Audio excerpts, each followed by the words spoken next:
Sa pangalan ng bugtong at buhay na Diyos, sumariyo sa Panginoon Kristo ang pinakamakapangyarihan sa lahat, na siya ang lumikha ng langit at lupa, at sa lahat ng mga bagay na nakikita at hindi nakikita, na sa pamamagitan ng kanyang pinakamakapangyarihang kamay, ay ginawa niya ang tao mula sa alikabok ng lupa ayon sa kanyang wangis, at siya din ang walang mantsa, walang dungis at walang kabintasan, ang nag-iisang bugtong at buhay na Diyos, sumariyo, na walang katulad at hindi matutularan, walang makakahigit, at kamangha-mangha dahil siya ang walang simula at wala rin katapusan, ang langit ng mga langit ang kanyang tahanan. Palakpakan po natin ang nag-iisang bugtong at buhay na Diyos, mga Diyos, Panginoon Kristo, pinakamakapangyarihan sa lahat.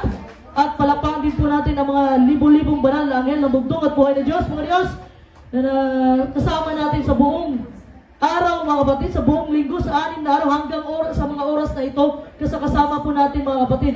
Palakpakan po natin, mga kapatid, ang bugtong at buhay ng Diyos. At palakpakan din po natin ang mga sugo ng bugtong at buhay ng Diyos, mga iba. Ang ating mahal at kagalang-galang na Father Lahi. At sa pagbabalik ng Espiritu at kapangyarihan, walang iba ang ating mahal at kagalang-galang na Pastor Lahi. Palakpakan po natin sa isang malakas na palakpak ang bugtong at buhay ng Diyos, mga Diyos. Panginoon Kristo, pinakamakapangyarihan sa lahat. Napakagandang mensahe ng ating mahal na Pastor Arman kanina tungkol sa bawal ang babae. Alam mo mga kapatid, marami nagsasabi na sa kaharian na tayo hindi na alam ano ang ibig sabihin ng kaharian. Anong sabi ng ating mahal at kagalang-galang na Pastor Lahi? What is the meaning of a kingdom? What is the meaning of the kingdom? The kingdom is a country ruled by a king or a queen. Palakpakan natin ang bugtong at buhay. Alam mo, sinabi na ng ating mahal at kagalang-galang na Pastor Lahi yan. Kasi alam niya, marami talaga ang lalabas at mag-aangkin na sila ang iniwanan ni Pastor Lahi. Pero pag once, mga kapatid, ang bugtong at buhay ni Diyos ang pumili.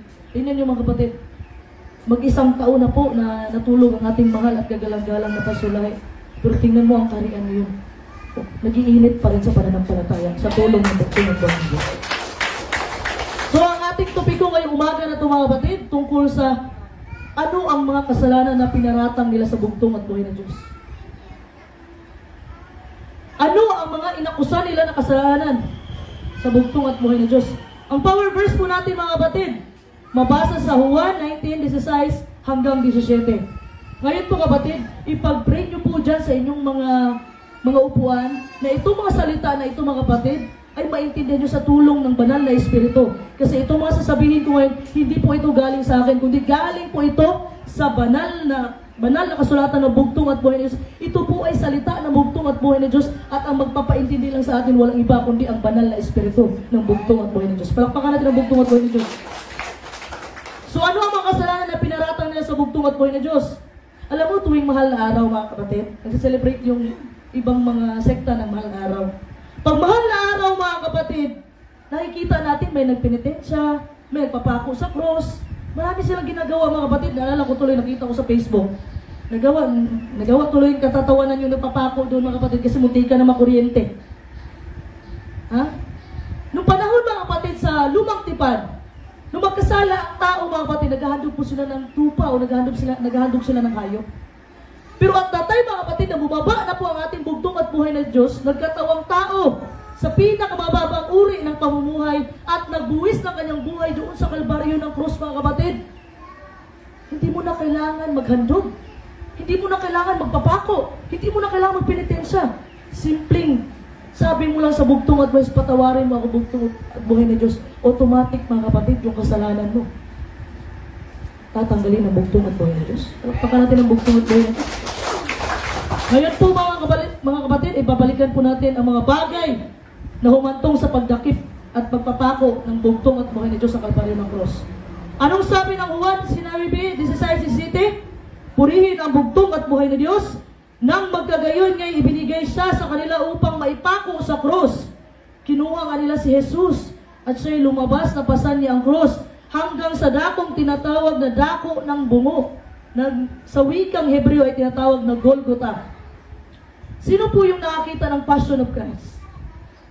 Yung palabas po na Passion of Christ, mga kapatid, doon po ninyo makita, mga kapatid, picture out niyo, mga kapatid, ang bugtong at buhay na Diyos, sinampal, tinuraan, mga kapatid, binugbog. Marami pong ginawa sa ating bugtong at buhay na Diyos. Alam mo, pag nakita mo yung pelikula na yun, mga kapatid, kahit wala ka man doon sa pangyayari na gano'n na ginawa sa ating bugtong at buhay, mapapaiyak ka na lang, kapatid. Mapapaiyak ka na lang. Alam mo, mga kapatid, ang mga Romano, gumagamit po sila ng mga highly visible places. Ano pong ibig sabihin yan?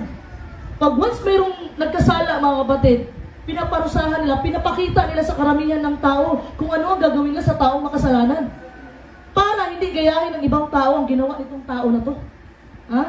Ginagamit po yung common na daanan natin, mga kapatid. Doon po nila ini-execute, doon nila pinipersecute ang taong makasalanan. Ha?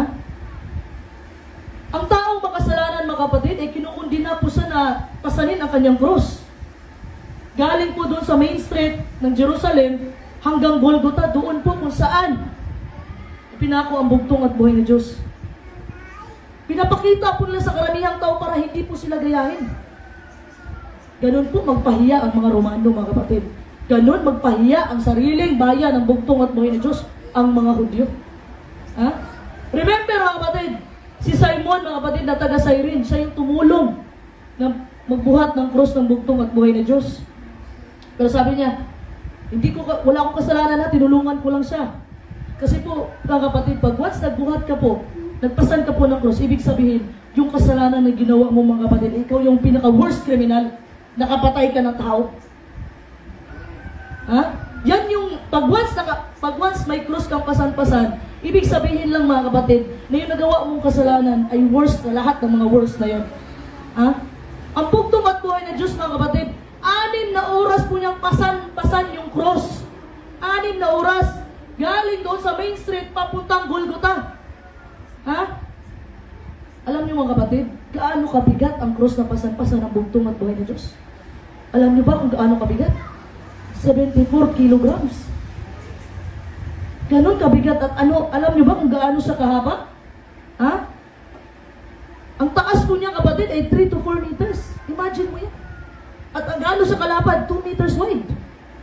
Ganon kabigat ang daladala ng bugtong at buhay na Diyos.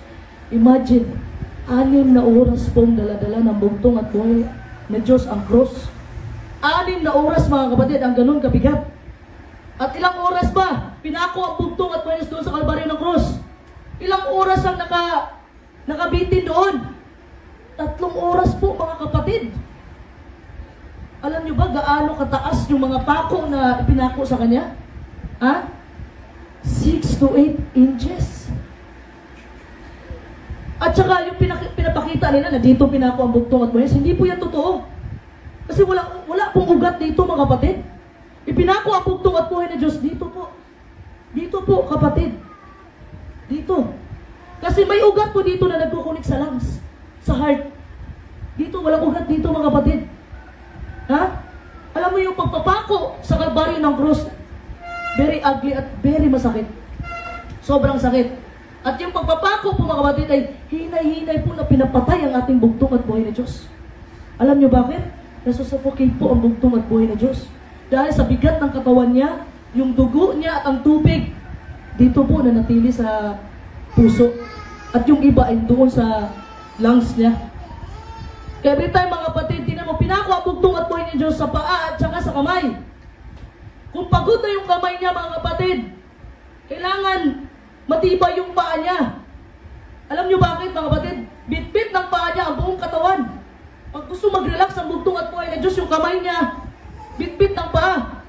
At kung gusto naman ang bugtong at buhay sa mag-relax yung paa niya, yung kamay naman niya, yung parang ma-stretch yung kamay niya, mga kapatid, para makapag-relax yung paa niya. Ganun po kahirap ang pinagdaanan ng bugtong at buhay na Diyos. Picture out, mga kapatid. Picture niyo sa mga sarili niyo, mga kapatid, ang pinagdaanan ng bugtong at buhay na Diyos. Ha? Marami pong mga Jewish leaders, mga kapatid, mga Pariseo, mga Saduceo, mga tao sa loob ng templo, mga religious teachers, ha? Mga pare, nakusahan ang bugtong at buhay ni Diyos sa paglabag sa batas. But they could not prove anything. Wala silang napatunayan na nagkasala ang bugtong at buhay ni Diyos sa batas. Ha? Ano ba yung una na inakusa nila sa bugtong at buhay na Diyos. Ang una pong pinaratang nila sa bugtong at buhay na Diyos, ito po ay nagpapagaling siya sa araw ng Sabado. Which is bawal daw yan. Sabi ng batas ni Moses. Bawal yan mga kapatid. Yun ang sabi ng mga Pariseo, mga Saduceo, mga fault finders, naghahanap ng mali ng bugtong at buhay na Diyos. Ano ang sabi ng Juan 7:21? Purihin ang bugtong at buhay na Diyos. Sumagot si Jesus at sa kanila sinabi, isang gawa ang aking ginawa at kayong lahat ay nagsipang gilalas dahil doon. Nagtrabaho ako sa araw ng Sabado, nagpagaling ako ng mga taong may sakit at kayo ay nagalit. Yun po ang sabi ng bugtong at buhay na Diyos.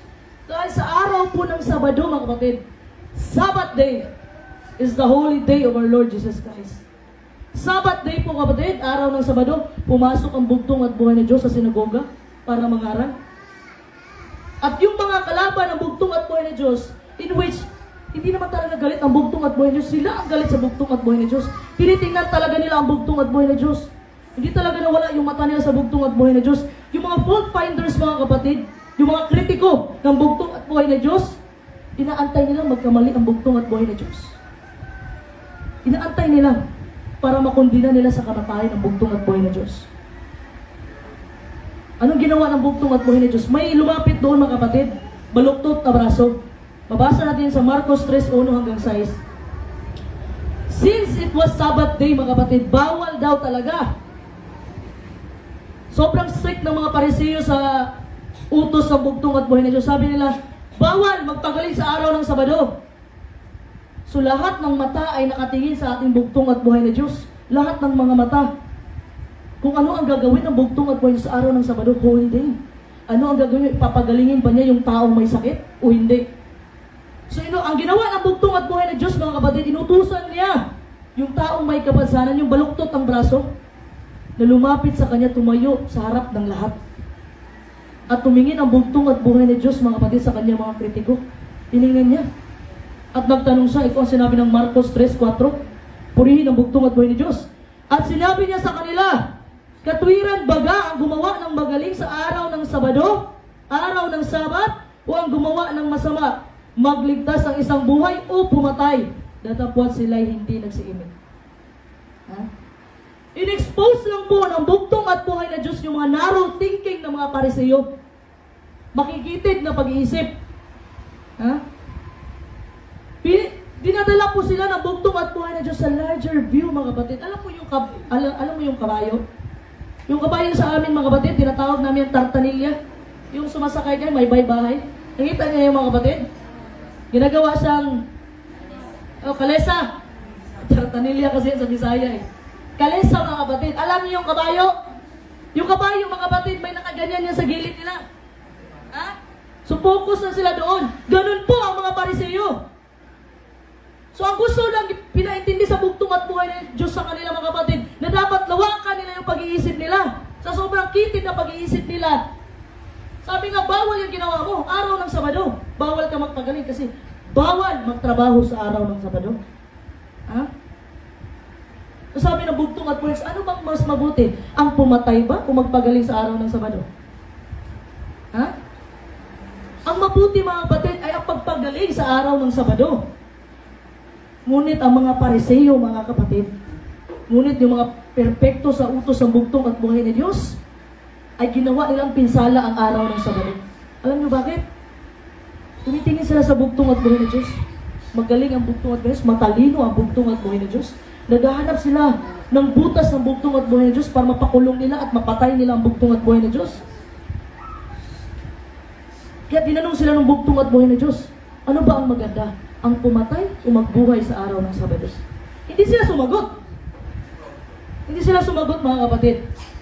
Kasi ang intention po ng Sabado mga kapatid ay gumawa ka ng mabuti. Kasi noong unang panahon, bawal na talaga mga kapatid. Kahit yung pagdukot ng panyo mga kapatid, bawal sa kanila yan. Sample, may sipon ka, hindi ka pwede magdukot. Ang ginagawa nila mga kapatid, tinatali nila yung panyo nila sa kamay nila.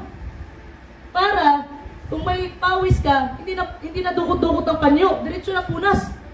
Ganun po ka-strict yung batas ng mga Pariseo. In which bumaba ang bugtong at buhay na Diyos, pinaintindi sa kanila, pinakita sa kanila ang malawak na pagkaintindi dapat ng araw ng Sabado. Na itong araw ng Sabado, mga kapatid, ang pinagbabawal lang ay yung makasarili o walang kabuluhan gawain na pinagbabawal sa araw ng Sabado. Pero yung pagtulong mo sa kapwa, hindi po bawal yan, kapatid. Kung may pasyente ka sa loob ng bahay, mga kapatid, hindi bawal naman. Sabi nga, nagtanong ako sa ating mahal taganggala pasulahin. In every rules nga, mga kapatid, there's an exemption. Ang bugtong at buhay na Diyos, bumaba siya, nagpagaling siya ng mga taong may sakit sa araw mismo ng Sabado. Sabi ni Pastor, pag may pasyente po, kapatid, kailangan ng bagong luto, bagong kanin. Wala pong problema yan pag may pasyente. Ha? Alangan man, hayaan mo yung pasyente mo. Hindi pwede kasi bawal akong magtrabaho ngayon. Hindi kita papakainin. Bahala, sira na yung papakain ko sa'yo. Kasi may mga pasyente pong maselan. May mga pasyente maselan. In every rules, there's an exception. At sino ang nag-umpisa ng exemption na ito? Walang iba kundi ang bugtong at buhay ni Diyos. Nagpagaling siya sa araw ng Sabado. Ang Sabat ba ay para sa kabutihan o pinsala? Yun ang tanong ng bugtong at buhay ni Diyos. Hindi sumagot ang mga Pariseo. Alam niyo bakit? Kasi naintindihan nila ang bugtong at buhay ni Diyos. Pero dahil po sa tradisyon nila at sa katigasan ng kanilang mga puso, ibinaon nila ang spirit of Sabbath o ang diwa ng Sabado, mga kapatid, sa mga alintuntunin gawa ng tao, man-made rules. Yung ba parang nakabasa ka lang sa banal na kasulatan, yun na yung definition mo agad. Na bawal ang babae, yun na agad, wala na. Make sure, mga kapatid, alamin mo bakit ba pinagbabawal ni Apostol Pablo sa Corinto ang babae. Tingnan mo muna. Ulawakan po natin ang ating mga pag-iisip, mga kapatid. Pero itong mga Pariseo, mga kapatid, para silang kabayo, mga kapatid, na nakapokus na sila lagi sa utos.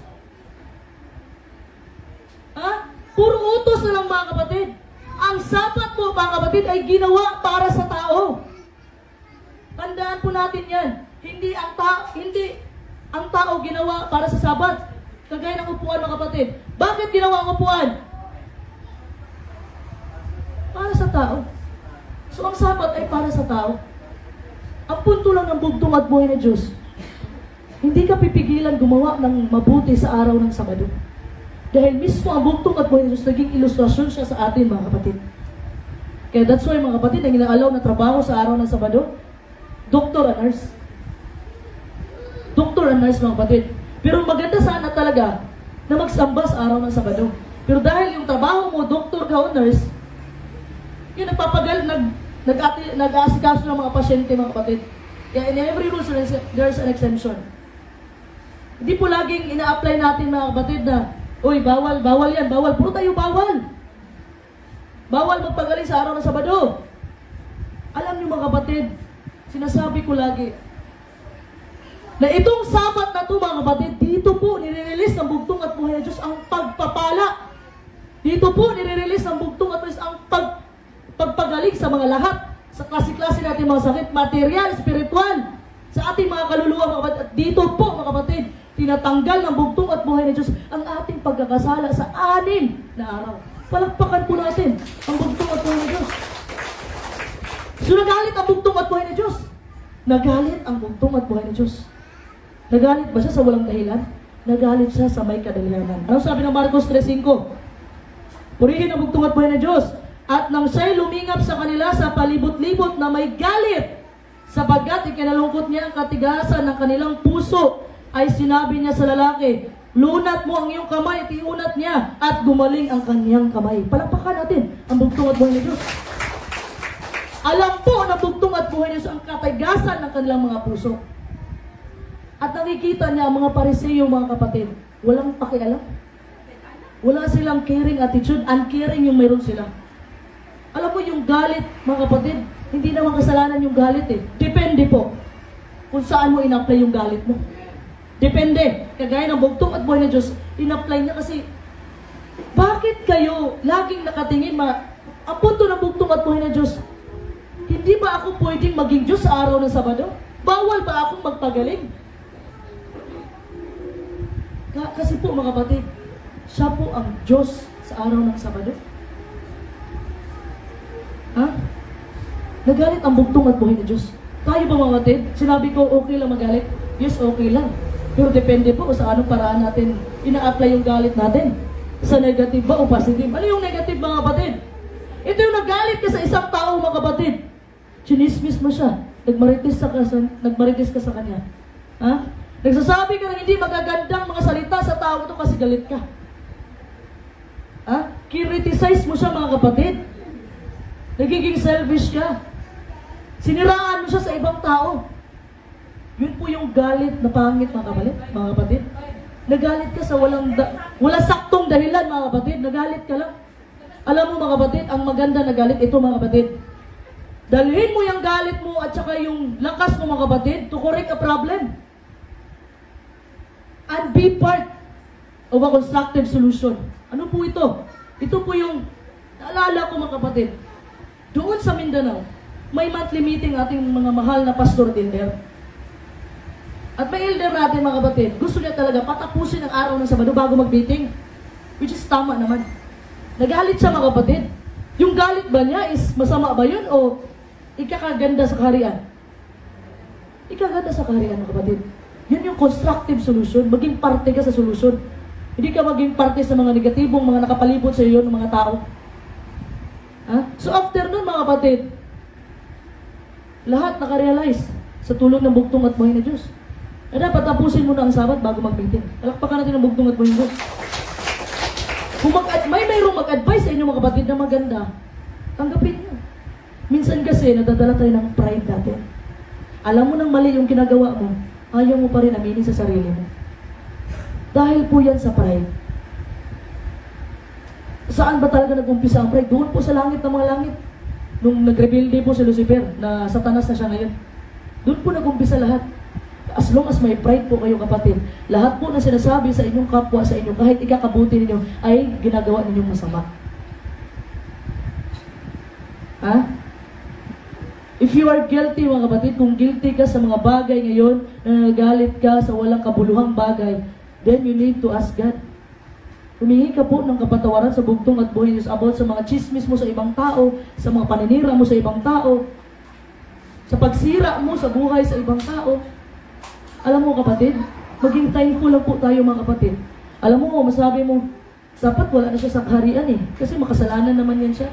Dapat wala na siya sa kaharian kasi ganyan yung ginagawa niya. Alam niyo mga kapatid, you should be thankful. Alam niyo bakit? Pasalamat po tayo sa bugtong at buhay na Diyos na hindi tumating sa atin yung pagsubok na yan. Paano po kung tayo nakaranas ng gano'n tapos itakwil tayo ng lahat ng tao? Ha?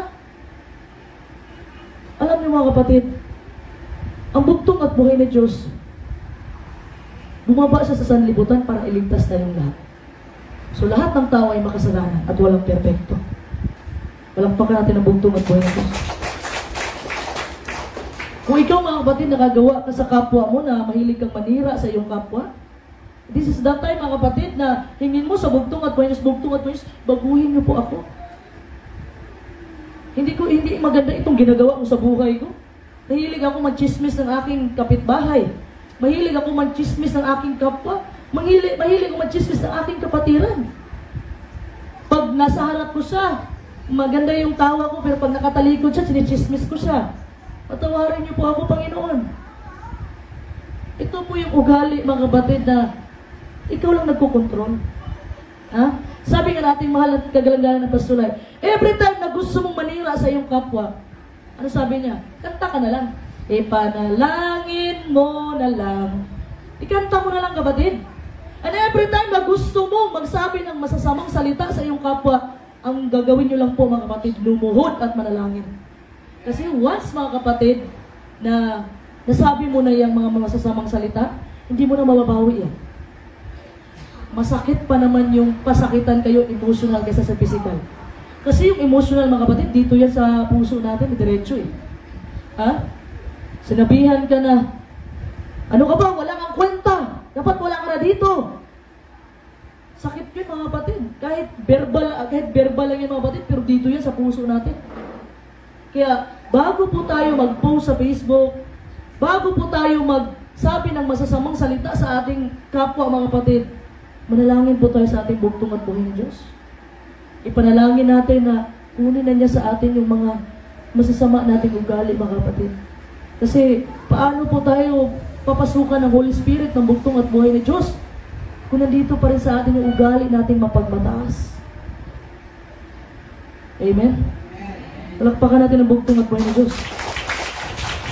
Ano po ang sabi ng Matthew 12:11? Ang sabi po, purihin ang bugtong at buhay ni Diyos. At sinabi niya sa kanila, sino kaya sa inyo na kung mayroong isang tupa na kung mahulog ito sa isang hukay sa araw ng Sabat, ay hindi ba niya abutin at hanguin? So sa perspective po ng mga Pariseo, ang sagot talaga nila is hindi. Hindi nila tutulungan. Kasi stricto sila sa batas ng bugtong at buhay ni Diyos eh. Kasi sabi niya sa Exodo 28, mga kapatid, remember the Sabbath day to keep it holy. And it is forbidden by the fourth commandment. Bawal po magtrabaho sa araw ng Sabado. Alam nila yan. Alam nila, ito mga Pariseo, mga Saduceo, mga kapatid, nakatingin sila sa utos ng bugtong at buhay ni Diyos. In which nakalimutan nila na ang bugtong at buhay ni Diyos ang gumawa sa utos. At nakalimutan nila na ang bugtong at buhay ni Diyos ay pag-ibig. Ang point ng bugtong at buhay ni Diyos, huwag po natin gawin lagi, mga kapatid, okay lang nasuwayin natin ang ating kapatid, pero huwag po natin husgahan. Ha? Okay lang nasuwayin natin, pero huwag po tayo mahusga kasi hindi po natin trabaho yan. Trabaho po ng bugtong at buhay ng Diyos ang humusga. Palakpakan natin ang bugtong at buhay ng Diyos. So alam mo yung iniisip ng mga Pariseo this time, mga kapatid, sabi nila, nag-iisip-isip sila, sabi nila, kung papagalingin ito ng bugtong at buhay ng Diyos, papagalingin ni Kristo ang tao na to sa araw ng Sabado, mahuhuli na natin siya. Makikita natin, lalabag na siya sa kautusan. Pero sa totoo lang, mga kapatid, lalabag talaga ang bugtong at buhay ng Diyos. Lalabagin lamang ng bugtong at buhay ng Diyos ang kanilang interpretasyon tungkol sa utos. Pinaintindi sa kanila ng bugtong at buhay ng Diyos. Pero dahil sirado ang kanilang isip at sirado ang kanilang puso at matigas ang kanilang puso dahil sa pride. Alam niyo bakit? Pariseo? Saduceo? Ilang taon nag-aral, mga kapatid, yung mga pari. Tapos, masasabihan lang sila na hindi nakapag-aral. That's what we call pride. Yan po ang pride.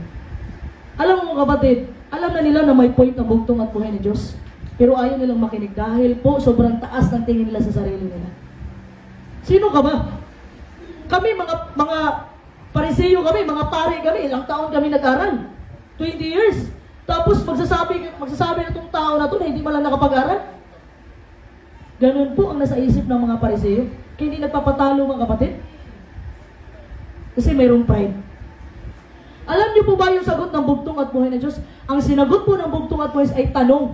Nung nagtanong ka Pariseo at nagtanong, rhetorical question po yan, mga kapatid. Yung magtatanong ka, ay sasagot siya, is tanong din. Rhetorical question po yan, mga kapatid. Ano sabi ng bugtong at buhay ng Diyos? Ha? Hindi nyo ba tutulungan ang tupa kung nahulog sa araw ng Sabado? Itong tanong ng bugtong at buhay ng Diyos, hindi po ito haka-haka lang. Hindi ito haka-haka, mga kapatid. Kasi po, mga kapatid, yung mga Hudyo, sa unang panahon, yung mga Hudyo po, mga kapatid, mayroon po silang mga hukay na ginagawa, yung mga pit, yung mga hukay, yung mga hole, mga kapatid, para magiging trap sa mga predators, yung kalaban ng mga tupa. Nagagawa po sila ng hukay. Kaya sinabi po ng bugtong at buhay ng Diyos, kung mahulog pa ang tupa, hindi nyo tutulungan. Kasi po may mga ginagawa po silang trap during those times. Pero may mga aksidente po, mga kapatid, na yung tupa na hulog sa sarili nilang trap na ginagawa. That's why sinabi ng bugtong at buhay ng Diyos, hindi nyo matutulungan ang tupa na nahulog. So habang ilang mga Pariseo ay nagbabawal, ang iba naman, mga kapatid, ay hindi masyadong mahigpit. Ibang Pariseo kasi sobrang strict nila. Nagbabawal po, mga kapatid, pero yung iba hindi sila masyadong strict, mga kapatid. Sabi nila, siyempre kukunin namin yan. Kaawa naman yung tupa na nagsasuffer dyan sa loob ng hukay. Magdusa siya. Ganun po ang sabi ng mga kapatid. Ganun ang mindset ng ibang mga Hudyo, mga Pariseo. Ano ang punto ng bugtong at buhay ni Diyos? Ang point ng bugtong at buhay ni Diyos, first, mga kapatid, ang dalawang punto ng bugtong at buhay ni Diyos, sabi niya, naawa kayo sa hayop. Paano naging mali ang magbigay ng awa sa tao? Yun ang una niyang point, mga kapatid. Naawa kayo sa hayop. Paano naging mali? Nagbigay ako ng awa sa tao. Ha? Second, mga kapatid, it is clear na ang utos po ng bugtong at buhay na Diyos tungkol sa hindi pagtatrabaho ng araw ng Sabado ay hindi po ito like a situation na natrap yung hayop dyan, natrap yung tupa, or gumawa ng mga ikakapahamak, or ayaw mo na lang tumulong sa iyong kapwa dahil bawal magtrabaho sa araw ng Sabado. Hindi po ito ang aim ng Sabat. Hindi po ito yung goal ng Sabado, mga kapatid. Una, anong goal ng Sabado? Ito yung sambahin natin ng bugtong at buhay na Diyos. Papurihan siya, dakilain siya sa araw ng Sabado. Palakpakan natin ang bugtong at buhay na Diyos. Ha? Ibig sabihin, mga kapatid, kung dito nire-release ang bugtong at buhay na Diyos, ang kagalingan, ang pagpapala, at pagtanggal sa ating mga kasalanan, mga kapatid, in which na mismo ang bugtong at buhay na Diyos ay naging ilustrasyon na hindi bawal ang gumawa ng mabuti sa araw ng Sabado. Kung may humingi ng tulong sa iyo ngayong oras na ito, mga kapatid, tutulungan mo, hindi bawal. Sabi nga ng bugtong, kailan ba naging masama ang pagtulong? Ha? Ang punto lang ng bugtong at buhay na Diyos, mga kapatid, pinakita niya sa mga Pariseo na lawakan nyo ang inyong pag-iisip. Masyado kayong makitid. Kasi yung mga Pariseo, mga ipokrito ng mga tao. Alam mo, ipokrito? Laging nakatingin sa utos ng bugtong at buhay ng Diyos. Mindset po nila, mga kapatid, na importante ang pagsunod sa batas ng lumang tipan ay mas mahalaga. Yun ang mindset ng Pariseo kaysa sa pagbabago ng buhay at pagtulong sa mga tao. Walang pakialam ang Pariseo sa iyo. Sa panahon, mga kapatid, ng bugtong at buhay ng Diyos, yung mga Pariseo, basta masunod nila yung utos ng bugtong at buhay ng Diyos, wala silang pakialam sa iyo, wala silang pagmamahal. Yun po ang kulang ng Pariseo. Ang kulang po ng Pariseo, mga kapatid, walang problema sa utos. Walang problema sa batas ng bugtong at buhay ng Diyos. Alam mo ang problema nila, alam mo ang kulang nila, wala po silang pagmamahal. Sabi nga ng ating mahal at kagalang-galang na Pastor, speak the truth with love. Sabihin mo yung katotohanan na may pagmamahal. Palakpakan natin ang bugtong at buhay ng Diyos. Ano ang sabi ng Marcos 3, mga kapatid? Iniisa-isa po na tinignan ng bugtong at buhay ng Diyos ang kanyang mga kritiko. At inunat niya yung kamay. Mga kapatid, sa taong baluktot ang braso. Inabot niya po ang kanyang kamay. Pinagaling siya ng bugtong at buhay ng Diyos. Sa pamamagitan lang ng salita, mga kapatid. Ganun po ka-powerful ang bugtong at buhay ng Diyos. Kung inabot ang bugtong at buhay ng Diyos, yung kamay niya sa nakabaluktot na braso, mga kapatid, ngayon po, mga kapatid, inaabot po ng bugtong at buhay ng Diyos yung kamay niya sa bawat isa sa atin. Kung tayo may nahihirapan ngayon, may mga problema, may mga pagsubok tayong pinagdaanan, inaabot po ng bugtong at buhay ng Diyos ang kamay niya. Akala po natin, mga kapatid, tayo ay mga Humpty-Dumpty. Yung hindi na tayo, alam yung Humpty-Dumpty, yung kantang Five Little Monkeys? Yung Humpty-Dumpty. Ang Humpty-Dumpty, mga kapatid, akala nila hindi na sila maayos. Broken na sila. Hindi na sila babalik sa normal ulit. Pero ang bugtong at buhay ng Diyos, mga kapatid, kahit gaano mo pa ka-broken, kahit gaano mo pa, mga kapatid, kawalan ng pag-asa, ang bugtong at buhay ng Diyos, nandyan lang siya palagi para sa iyo. Ha? Ang gawin lang po natin, mga kapatid, inabot ng bugtong at buhay ng Diyos ang kamay niya ngayon. Magpahawak po tayo sa bugtong at buhay ng Diyos. Dahil kung tayo ang hawak sa bugtong at buhay ng Diyos, tandaan nyo, kung tayo ang hawak lang, siguradong makakabitaw tayo, mga kapatid. Pero kung i-allow natin na ang bugtong at buhay ng Diyos ang hahawak sa ating, mga kapatid, at siya yung magkokontrol sa ating buhay, sigurado ako, mga kapatid, na hindi tayo bibitawan ng bugtong at buhay ng Diyos. Kahit anong mangyari. So, ang mga Hudyo, mga kapatid, ang Israelita, mga kapatid, nag-aantay sila ng kanilang tagapagligtas, Misayas. Yun ang sinasabi ko lagi sa inyo, mga kapatid, sa mga previous na mensahe ko. Hindi nila tinanggap ang bugtong at buhay na Diyos na kanilang tagapagligtas. Kasi po, mga kapatid, yung criteria ng mga Pariseo, gusto nila yung criteria nila, standard nila yung masunod. Hindi nila tinanggap ang bugtong at buhay na Diyos na kanilang Misayas, tagapagligtas. Kasi ang gusto nila, dapat mayaman, ha? Dapat matalino, dapat nakapag-aral ng pagkapare. Ganon ang ginawa ng mga Pariseo, mga kapatid. Eh ano ang ginawa ng bugtong at buhay ng Diyos? nagkatawang tao sa pinakamababang uri ng pamumuhay. Ha? Dahil po hindi tinanggap ng bansang Israel ang bugtong at buhay na Diyos, nilipat ang kaharian dito sa Pilipinas. Matthew 21:43. Ito po yung dala-dala ng ating mahal at kagalang-galang na pastorlahi, mga kapatid. Matthew 6:33. Seek ye first the kingdom of God and His righteousness, and all these things shall be added unto you. Palakpakan natin ang bugtong at buhay na Diyos.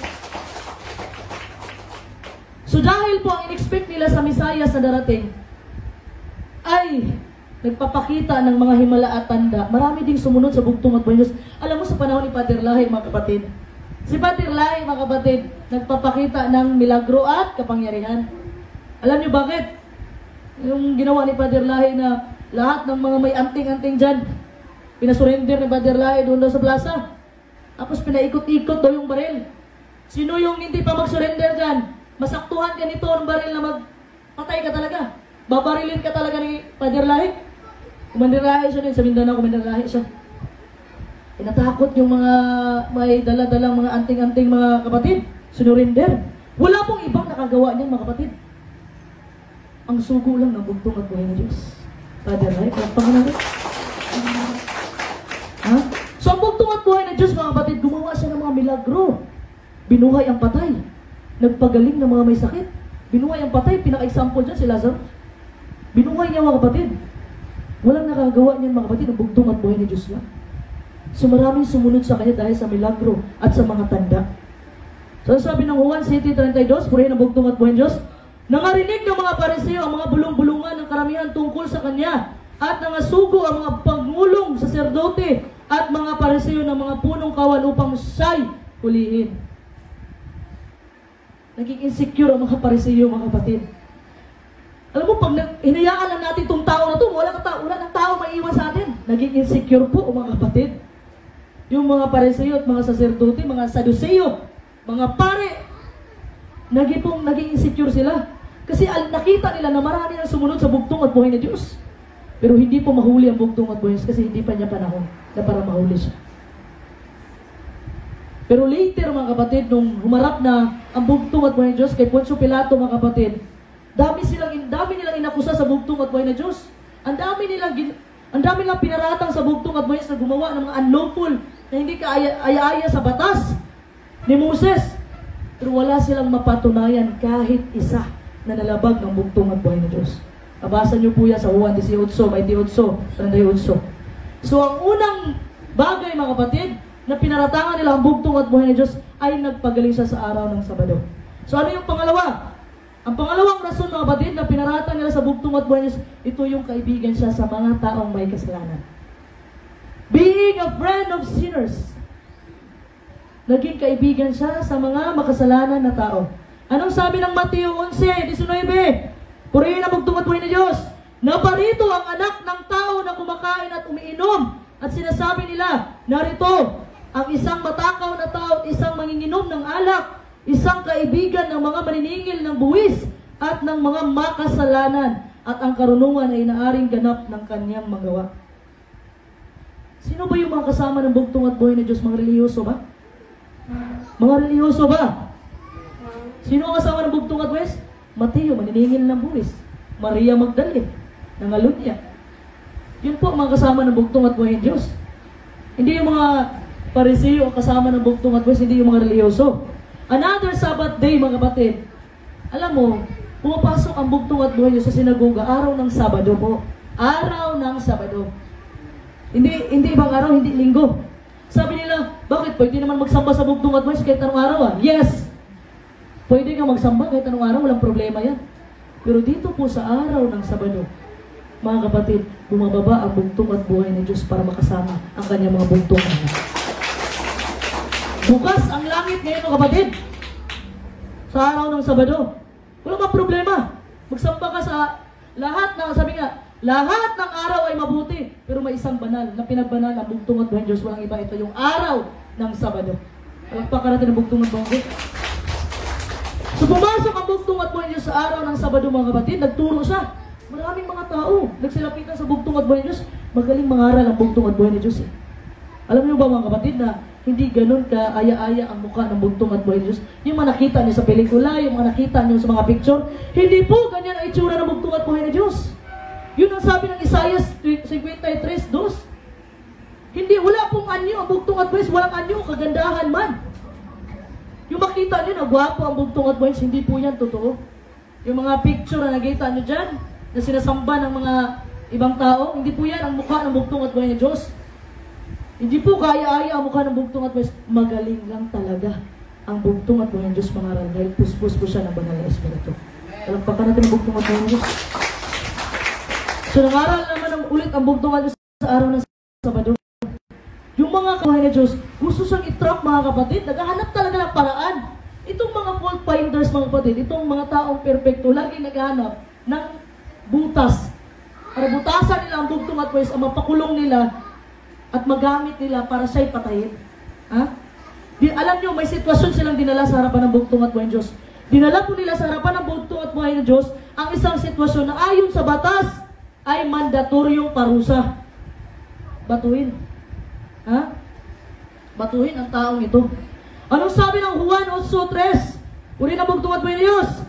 At dinala sa kanya ang mga eskriba at ng mga pariseo ang isang babaeng nahuli sa pangangalo niya at nang maligay siya sa gitna. Mailagay siya sa gitna. Ha? Ano daw ginawa? Ito mga pariseo na ito, mga kapatid. Every Sabado, lagi talaga silang nanggugulo sa bugtong at buhay na Diyos ba? Habang nangangaral ang bugtong at Diyos, ginugulo nila palagi ang bugtong at buhay na Diyos. Ha? Nilagay nila si Maria Magdalena doon sa gitna. Daming tao, mga kapatid. Ganito, sobrang dami. Kasi nahuli po sa akto si Maria na nangalunya, mga kapatid. Ito mga accuser ng babae ito. Ito si Maria. Di Maria Labada, Maria Magdalena. Ang accuser po ng babae ito, mga kapatid, nag-quote pa ng banal na kasulatan. Nag-quote pa. Sabi doon, binasa nila ang batas ni Moses. Nag-quote pa sila. Ini-insist talaga na sa bugtong at buhay Diyos na dapat kundinahin itong babae ito dahil na naaktuhan sa pangalan niya. Akala nila, mga kapatid, mahuhuli na nila ang bugtong at buhay ni Diyos. Akala nila, mga kapatid, bakitaan nila ng butas ang bugtong at buhay ni Diyos. Sabi nila, nagdedemand sila ng sagot galing sa bugtong at buhay ni Diyos. Sabi niya, anong masasabi mo? Ha? Itong babae ito nahuli sa pangalan niya. Sabi ng batas ni Moses na batuhin. Isipin niyo, mga kapatid, yung mga sobrang daming tao. Isipin niyo yung mga nagbulong-bulungan doon. Isipin niyo yung mga tingin nila sa bugtong at buhay ni Diyos. Tingin nila doon sa babaeng nangalunya. Yung mga secret talking, mga kapatid, behind the back. And all the judging. Yung paghusga nila sa babaeng iyon. And finger pointing. Ito babae na to, makasalanan to. Yun, lahat. Nakapunto, naka-point yung finger nila lahat kay Maria Magdalena. Gusto nilang pasagutin ang bugtong at buhay ng Diyos. Pero anong ginawa ng bugtong at buhay ng Diyos, mga kapatid?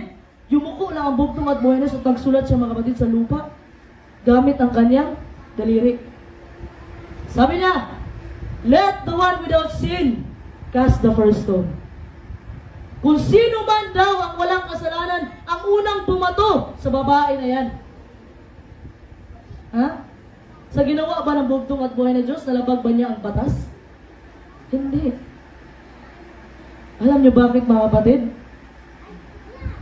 Sinabi lang naman ng bugtong at buhay ni Diyos, sino yung walang kasalanan ng tao dito? Ang unang bumato. Ha? So, mga accusers ng babae na to, si Maria Magdalena, mga kapatid, gusto nilang hanapan ng butas ang bugtong at buhay ni Diyos, pero walang nalabag na batas ang bugtong at buhay ni Diyos. Totoo naman ang sinabi ng bugtong at buhay. Sino ang walang kasalanan sa inyo? Ang unang bumato. Ha? So, ang bugtong at buhay na Diyos, mga kapatid, ang perfect example ng compassion and forgiveness. Siya po ang perfectong example sa pagbibigay ng awa at pagpapatawad. Palakpakan natin ang bugtong at buhay na Diyos. So, nung narinig ng mga accusers ito, mga kapatid, nahiya sila. Oo nga din naman, no? Kasalanan din naman ako. Pero tago lang yung kasalanan ko. Ha? Tago lang yung kasalanan ko. Ito kasi siya, nahuli talaga sa akto na nangalunya siya Pero ako, kasalanan ko, may kasalanan ako, pero tago lang, ako lang nakakaalam. Ha? So anong ginawa ng mga tao, mga kapatid? Anong ginawa ng mga accusers ng babae ngayon? From oldest to youngest, mga kapatid, every person was able to understand the message of our Lord Jesus Christ. Nakaintindi sila. Oo nga naman, sige. Hindi ako karapat-dapat na batuhin niya kasi makasalanan din ako. Ha? Nagsialisan po sila, mga kapatid. Galing sa matanda, papunta sa bata. Walang bumato kay Maria Magdalena. Ha? So, ang naiwan na lang, walang iba kundi ang bugtong at buhay na Diyos at yun si Maria. Sa harapan ng maraming tao. Anong sabi ng Juan 8:11? Purihin ang bugtong at buhay ng Diyos. At umunat si Jesus sa kanya'y sinabi, babae, saan sila nangaruroon? Wala ba ang tao humatol sa iyo? Sinabi niya, wala sinuman, Panginoon. At sinabi ni Jesus, ako man ay hindi rin nahatol sa iyo. Humayo ka ng iyong lakad mula ngayon, huwag ka nang magkasala. Alam mo, ang bugtong at buhay ng Diyos, wala siyang kasalanan. Perfecto ang bugtong at buhay ng Diyos. Pero mismo siya, mga kapatid, hindi niya hinatulan yung babae. Anong sabi niya? Humayo ka ng iyong lakad. Mula ngayon, huwag ka nang magkasala. Alam mo, before hindi ko maintindihan tong law and grace, batas at saka grasya. Hindi ko maintindihan. Tinanong ko kay Pastor Lahi. Habang nag-illustrate po sa ang ating mga kagalang-galang na Pastor Lahi. Kasi po, masyadong malawak tong broad, masyadong broad ang topic ng law and grace. Pero nabigyan ng ilustrasyon ng ating mga kagalang-galang na Pastor Lahi. Sabi niya, kay Maria Magdalena, nung sinabi po ng bugtong at buhay na Diyos, humayo ka ng iyong lakad, grasya po yun, mga kapatid. Grasya. Pinakitaan ng awa at pagpapatawad ng bugtong at buhay na Diyos. At nung sinabi ng bugtong at buhay na Diyos, mula ngayon huwag ka nang magkasala. Yan po yung batas. Law and grace nagsama. Huwag po kayong maniwala, mga kapatid, na once saved, always saved. Yan po ang doctrine ng demonyo. Huwag po kayong maniwala sa mga ganyan. Kasi po, mga kapatid, sobrang lawak po ng grasya ng bugtong at buhay na Diyos. Kung may mga tao tayong nakikita na makasalanan, mga kapatid, pwede po natin silang suwayin. Bawal, kapatid, ganyan. Walang problema yan. Pero at that time, nahusgahan mo na yung kapatid mo na makasalanan, mga kapatid, pananagutan mo na yan sa bugtong at buhay na Diyos. Huwag kang manghusga para hindi ka husgahan ang ating bugtong at buhay na Diyos. Kasi ang bugtong at buhay na Diyos, mga kapatid, yung grasya niya, mga kapatid, unmeasurable. Ibig sabihin, hindi masukat ang pag-ibig at grasya ng bugtong at buhay sa bawat isa sa atin. Wala pong kahit sino ang makapagsukat ng grasya ng bugtong at buhay ng Diyos, ng pag-ibig ng bugtong at buhay ng Diyos. O bigyan natin ilustrasyon lang. Na yung kasalanan mo, mga kapatid, kasing laki ng barko, kasi laki ng aeroplano, ang pag-ibig po ng bugtong at buhay ng Diyos, ang grasya po ng bugtong at buhay ng Diyos, kasi lawak po ng dagat. Palakpakan po natin ang bugtong at buhay ng Diyos. Sabi ng bugtong at buhay ng Diyos, humingi ka lang ng tawad sa Kanya.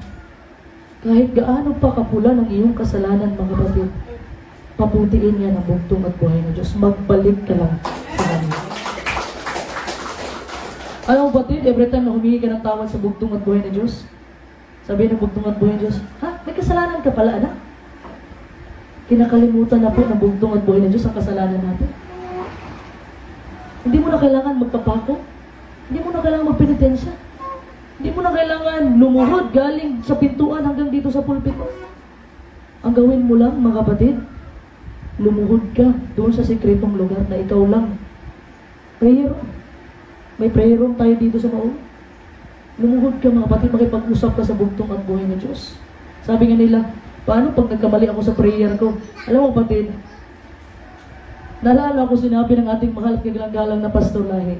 Minsan kasi, yung walang ending yung prayer natin, mga kapatid, yung hindi natin maintindihan yung prayer natin, pero wag daw tayo mag-alala, mga kapatid, dahil ang banal na espiritu, pagdating doon sa bugtong at buhay ng Diyos, arrange na po yung panalangin natin. Alagpakan natin ang bugtong at buhay ng Diyos. Anong sabi ng Matthew 7:3-5? Purihin ang bugtong at buhay ng Diyos. Bakit mo pinapansin ang puwing sa mata ng iyong kapatid? Ngunit hindi mo pinapansin ang trusong nasa iyong mata. Paano mong masasabi sa iyong kapatid, halika't aalisin ko ang puwing mo, gayong truso ang nasa mata mo? Mapagkunwari Alisin mo muna ang trusong na sa iyong mata at sa gayon, makakita kang mabuti at maalis mo ang puwing ng iyong kapatid. Naintindihan niyo ba yung talata na ito, mga kapatid? Hilig tayong magpuna sa ating kapwa. Ikaw, makasalanan ka. Dapat wala ka na dito. Pero hindi pala natin napapansin na tayo pala ay makasalanan din. Mas malaki pala sa atin, sabi ng bugtong at buhay na Diyos, puwing lang sa iyong kapwa, pero sa iyo, truso talaga. Alam mo yung truso, mga kapatid? Ito yung pride. Ito yung pride. Ayaw mong aminin na makasalanan ka. Ha? Alam mo, itong verse na ito, mga kapatid, nagbabala po ito para sa mga ipokrito na mga tao. Lagi mo nakikita ang pagkakamali ng iyong kapatid, habang ini-ignore mo naman yung obvious mo na kasalanan. O tago mo na kasalanan. Lahat tayo ay may kasalanan. Araw-araw nagkakasala po tayo. Sa isip, sa gawa, at sa salita. Walang perpekto dahil makamundo pa. Nandito pa tayo sa makamundo. Ha? Marami sa atin ngayon, mga kapatid, na mga plank-eyed Christians. Ano yung Christians? Dapat kiniklaim na Christian. Sila Pedro, unang Kristiyano yun sila Pedro. Christian, mga kapatid, it means little Christ. Little Christ. Ibig sabihin, dapat ang ugali ng bugtong at buhay Diyos ay makita sa iyo. Lalo na ngayon na tinawag ka ng bugtong na anak ng bugtong at buhay ng Diyos. Palakpakan natin ng bugtong at buhay ng Diyos. Alam mo, mga kapatid, dapat, instead na manira tayo, instead na lagi tayong pumupunan sa kasalanan ng ating kapwa, sa ating kapitbahay, sa ating kapatiran, mga kapatid, instead, nasiraan natin sila, how about, i-lift up natin sila? Ha? I-lift up natin sila. Makayanan mo yung pagsubok lang yan. Alam mo, kapatid, walang problema man magsalita ka, suwayin mo yung kapatid mo in a nice way. In a good way. Ha? Ang bugtong at buhay na Diyos, mga kapatid, inusgahan ba niya si Mateo? Na isang maniningil ng buwis? Inusgahan ba niya si Maria Magdalene? Na mismo ang bugtong at buwis, walang kasalanan? Hindi. And who are we? Hindi po natin trabaho ang humusga sa ating kapwa. Ang trabaho lang natin, mga kapatid, gawin ang pinatrabaho sa atin ng bugtong at buhay na Diyos. Ito yung ipangaral ang kaharian sa buong sanlibutan. At ang katapusan ng panahon ay darating na. Palakpakan natin ang bugtong at buhay na Diyos. Ha? Maliit man na kasalanan o malaki, still kasalanan yan. Sabihin mo na, okay lang sa akin kasi ano lang naman ako eh. Ito lang naman kasalanan ko. Sa kanya talaga, ladlad talaga yung kasalanan niya. Maliit o malaki na kasalanan, mga kapatid, still kasalanan pa rin yan. Ha? We need to be about saving the sinner. Yung mga makasalanan, dapat nilip up natin na kaya mo yan. Magbabago yan, kapatid. Kasi the more mo na suwayin yan, mas lalong titigas yan. Ipag-pray mo na lang yan. Alam mo, ang tanging magagawa mo lang sa iyong kapatid para matulungan mo siya, ipanalangin mo siya. Ipanalangin mo siya. Ha? Dahil po, ang lahat ng karapatan na pwedeng baguhin ang isang tao na sa bugtong at buhay na Diyos lang yan. Kaya niyang patigasin ang puso ng tao, kagaya ng ginawa niya kay Pero. Kaya niyang palambutin ang iyong puso. Doon po yun mangyayari. Ang bugtong at buhay na Diyos, wala pong imposible sa Kanya. Palakpakan natin ang bugtong at buhay na Diyos. Dapat po, tinutulungan po natin yung makasalanan, mga kapatid. Hindi yung ginajudge natin sila. Kasi ito pong simbahan. Sabi ng ating mahal at kagalang-galang na pastoral, ito ang simbahan, mga para sa taong may sakit. Literal na naman natin pag-intindi ito. Wala naman akong sakit. Sakit po. Klase-klase sakit. Material, spiritual, kaluluwa, physical. Kaya dito nirelease ang bugtong at buhay ng Diyos yung kagalingan. Kaya yung mga tao, mga kapatid, na itinakwil na sa ibang mga lugar o itinakwil na sa ibang sikta, mga kapatid, dito po sa kaharian ng bugtong at buhay ng Diyos, lahat po ng tao ay tinatanggap. Palakpakan natin ang bugtong at buhay ng Diyos. Ha? Sa tingin, sa sobrang ating tingin, ang kasalanan ng ating kapwa, mga kapatid, tapos ang ending, siya pa yung malangit kaysa sa atin. Siya pa yung mapunta ng langit, mga kapatid, kaysa sa atin. Kasi hindi natin alam ang puso ng bawat isa eh. Hindi po natin alam ang puso ng bawat isa. Ha? Kahit kasi Satanas, hindi alam ang puso natin. How much more tayo na tao lang. Wala pong nakakaalam ng puso natin, ang bugtong at buhay ni Diyos lang. Kung nagsisiyan siya mga kapatid, kung sabi nga ng ating mahal kalinggalang na pasulahe, tinanong ko siya paano pag ang tao na yan, mamatay? Sabi niya, once nakapagsisiyan, bago siya mamatay, automatic po yan. Lahat ng kasalanan niya, tinanggal ng bugtong at buhay na Diyos. At automatic yan, kapatid, paliligtas yan. Palakpakan natin ang bugtong at buhay na Diyos. So, ganun po ang grasya ng bugtong at buhay na Diyos. So, ang bugtong at buhay na Diyos, tinuturuan lang po tayo mga kapatid na dapat maging kaibigan tayo sa mga taong may kasalanan. Kasi mga kapatid, kaipokrituhan po na maging kaibigan ka, maaring kaibigan ka sa isang makasalanan at saksi ka sa pag-ibig ng bugtong at buhay na Diyos, nagpapako doon sa Kalbaryo ng Cross, kung ikaw ay puno ng negatibong enerhiya. Negative yung sinasabi mo. Oo, kaibigan ko yan, kaibigan ka rin yan. Mahal ko ang bugtong at buhay na Diyos, pero yung tao na yan, bakit? Bakit kaya siya magbabago, no? Ha? Alam mo mga kapatid, ipag-pray mo sa bugtong at buhay na Diyos kung may ugali ka ng yung lagi kang namumuna sa iyong kapwa. Kung may ugali ka mga kapatid na nanghusga sa iyong kapwa, ipag-pray mo sa bugtong at buhay na Diyos yan. Ha? Isipin mo mga kapatid, na lagi kang nagpo-point sa iyong kapwa. Ha? Lagi kang nagpo-point, isipin mo yung tatlong daliri mo. Saan nakatutok? Ha? Isipin mo mga kapatid. Isa lang sa kanya, ilan sa'yo? Tatlo.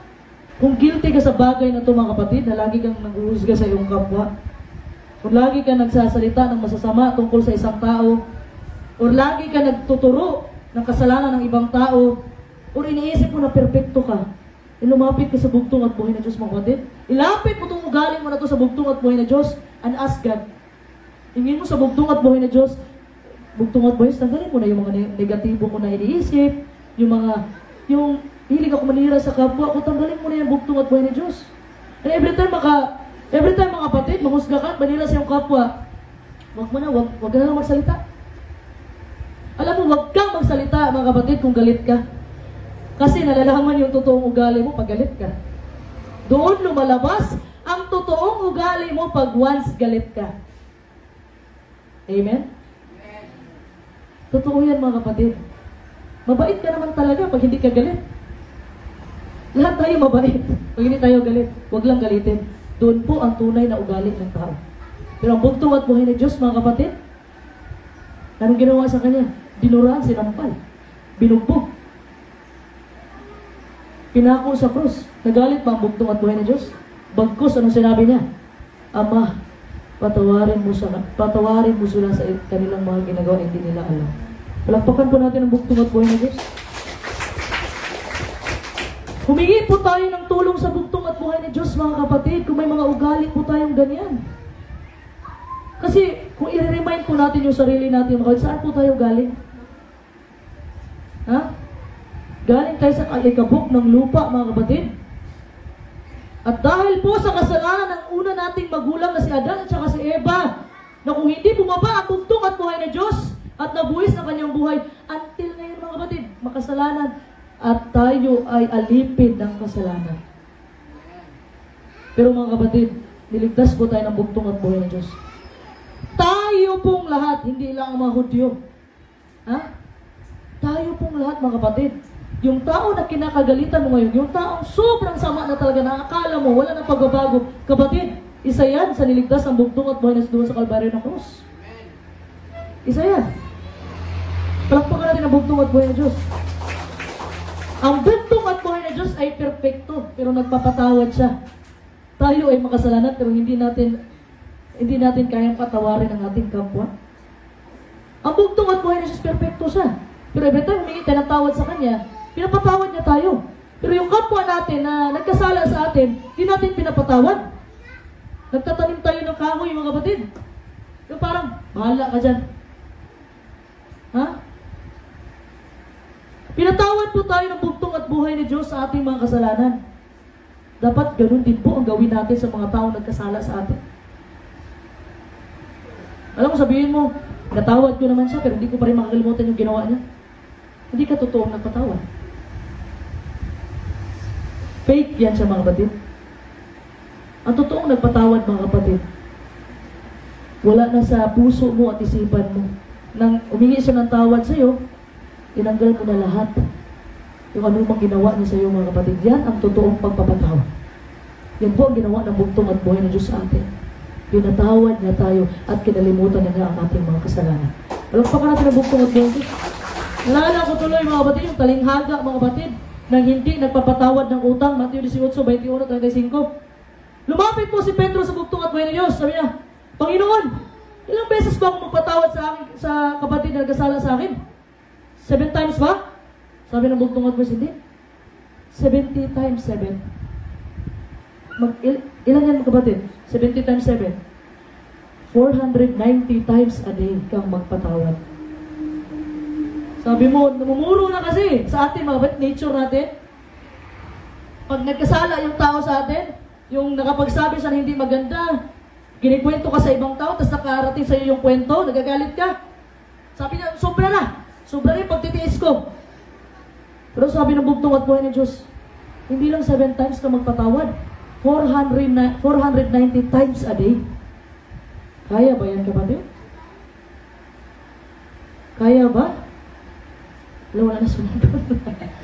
Kaya ba magpatawad mga kapatid ng 490 times a day?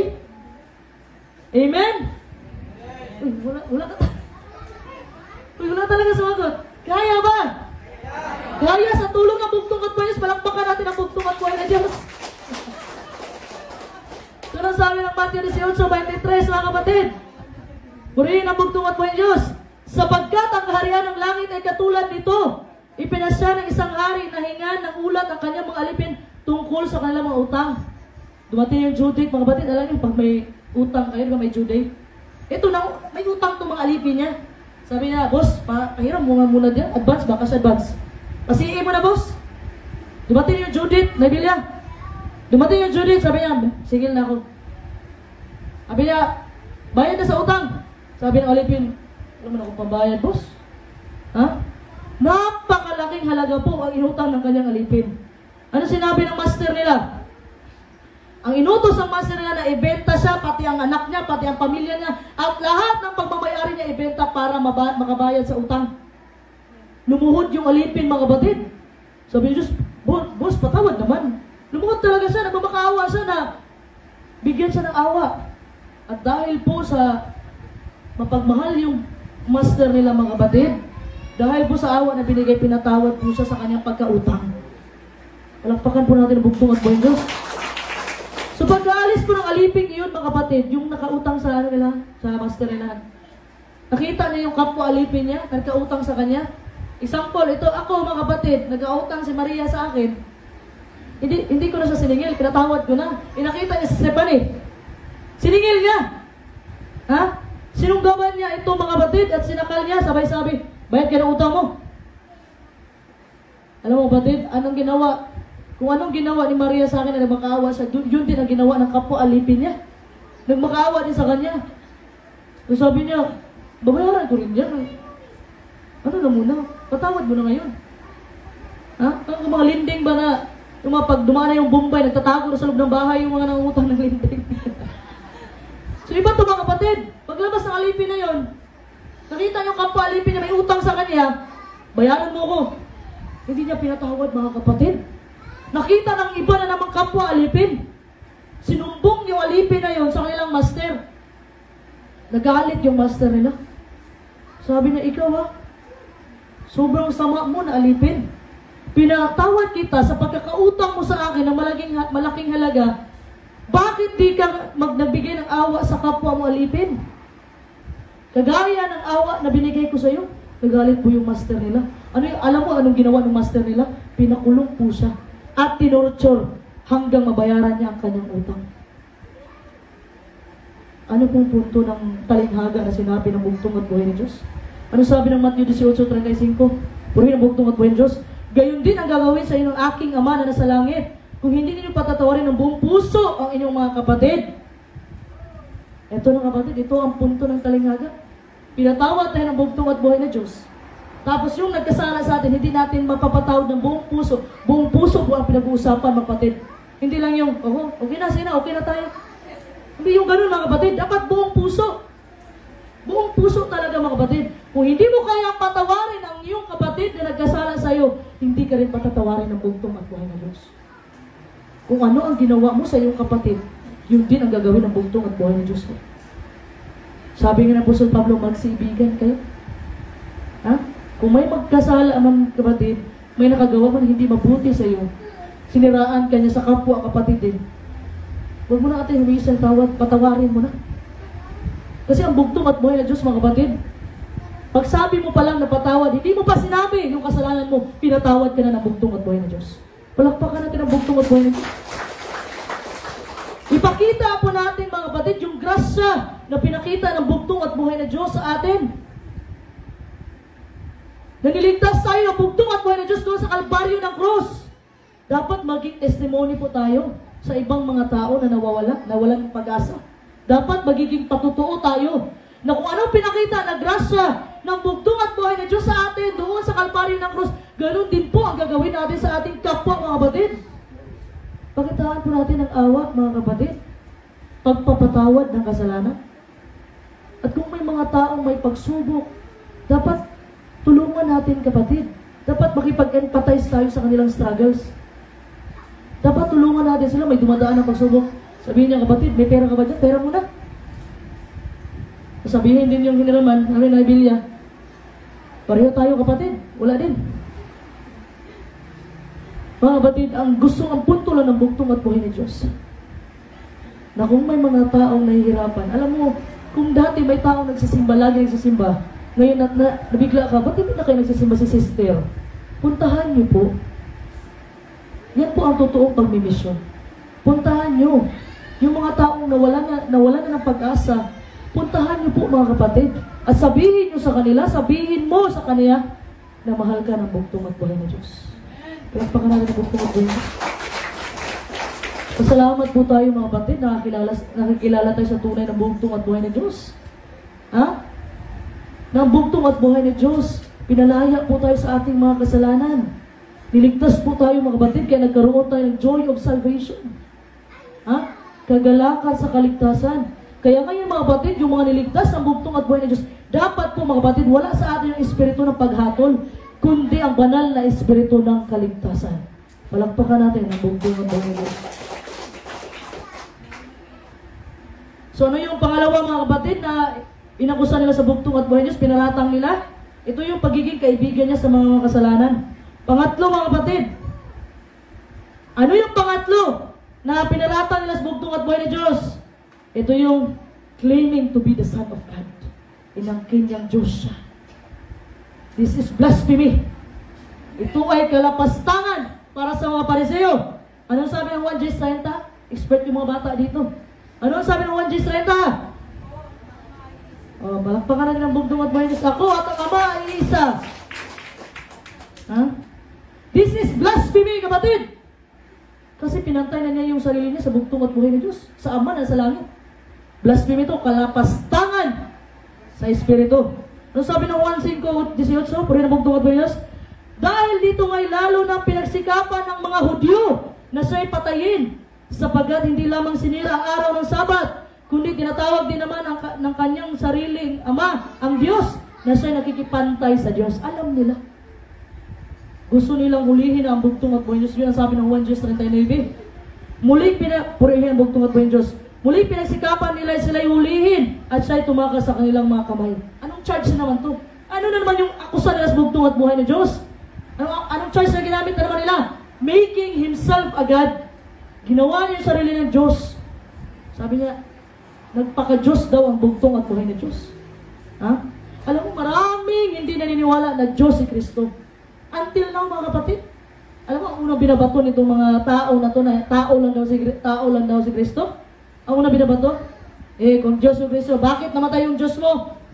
Yun ang unang binabato nila, mga kapatid. Ang mga tao, pagkakilala nila, mga kapatid, na tao lang si Kristo, at obvious naman, kahit anong explain mo sa mga taong ito, hindi na ito maniniwala. Isarado ng utak nila eh. Yun na yung in-inject ng kanilang tagapamahala doon. Ano sabi ng Matthew 16:16? So nagtanong ang bugtong at buhay ni Diyos, sino ba ako sa pagkakilala nyo? Ang iba sumagot, ikaw daw si Elias. Ikaw daw si Juan Bautista. Propeta ka lang daw. Tao ka lang daw. Tao ka lang daw. Sumagot si Simon Pedro. Purihin ang bugtong at buhay ni Diyos. Matthew 16:16. At sumagot si Simon Pedro at sinabi, ikaw ang Kristo, ang anak ng Diyos na buhay.